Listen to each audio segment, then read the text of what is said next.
this was my nephew Alex, and he actually took that picture when he was 1.5 years, because I really wanted to work with children. This was taken by my niece, and she was 7 years old, and every picture she took was just as good.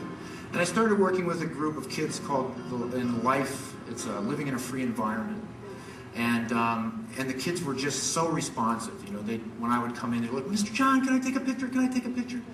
And I really realized in just letting them like take 3 pictures each, and that it can be a very powerful therapeutic tool and a psychological tool in evaluating how kids see things. And like this boy here actually, you know, took that photo, and he was very, very good at it, and he was just very interested. And I shared this with the other staff, and they said, well, that's interesting because, you know, he's always in trouble in school, and of course he has all this creative energy that he just needs to have channeled differently.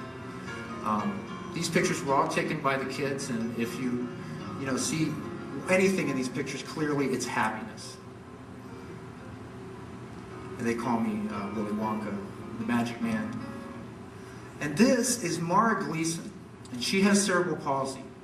And she's, you know, she doesn't have very little motor skills, she can't talk, but she's obviously enjoys life, she's very intelligent, and her parents are always looking for ways for her to express herself.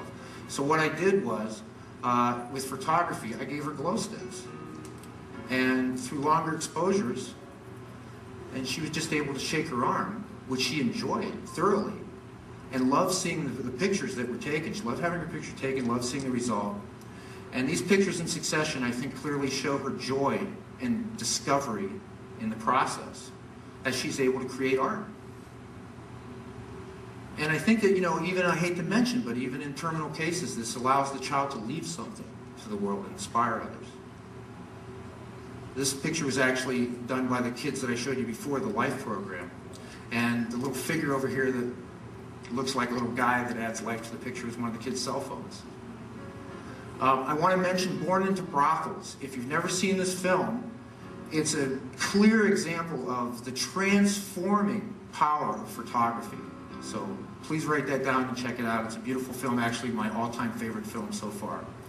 And Omidyar.net, if you don't know that, please write it down. Omidyar.net was founded by Pierre Omidyar, who founded eBay, and put this forum together to bring people together who just have common interest in bringing positive change to the world.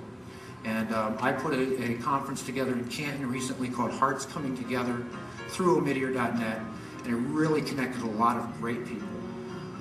This picture actually was taken on my birthday, believe it or not, and it represents my birthplace. That looks remarkably like Ohio, and that plant is growing right up from where Canton would be. And I call it Birth, B-E-A-R-T-H.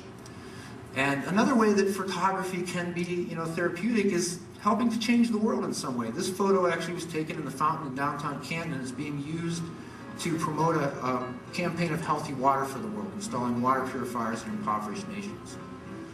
And we should never think of problems as being beyond us, therefore something to avoid, but more so in the mathematical sense as puzzles, where those possibly difficult, everything has a solution and nothing is impossible, aside from impossibility itself. In this approach, we are liberated from the self-imposed avoidance cage to the adventures of challenges we face, gaining experience and learning to always know more, while avoidance only knows itself. Remember that. Because there's 2 ways to look at life, and this is one we've become accustomed to, unfortunately. Of course, it's not a real war picture, but it sure seems interesting, war with a big hole in the wall. I'm going to ask you to use your imagination as we close here, and close your eyes, and just listen to something that I recite for you. Maybe you can tell me what you visualize in your mind afterwards. And we're going to see if we can build a better word with our imagination, okay? Play along. You don't have to close your eyes, but if you don't, you're just cheating yourself. Okay, so listen. Why do people belittle each other rather than help one another? And why do people say you can't change the world? In all actuality, people do change the world, more so than any other species on the planet. In fact, if you can't change the world, you must not be human, because that, more than anything, is what humans do. I'm here to tell you that we can change the world, and will, for the better, together, as we are connected. Because when everyone does better, everyone does better. Everything is everything. Be it. And you can open your eyes, because I think we've built a better word. Good is everything. Good is everywhere, except perception, which is anything. Let us not become weary of doing good. Thank you.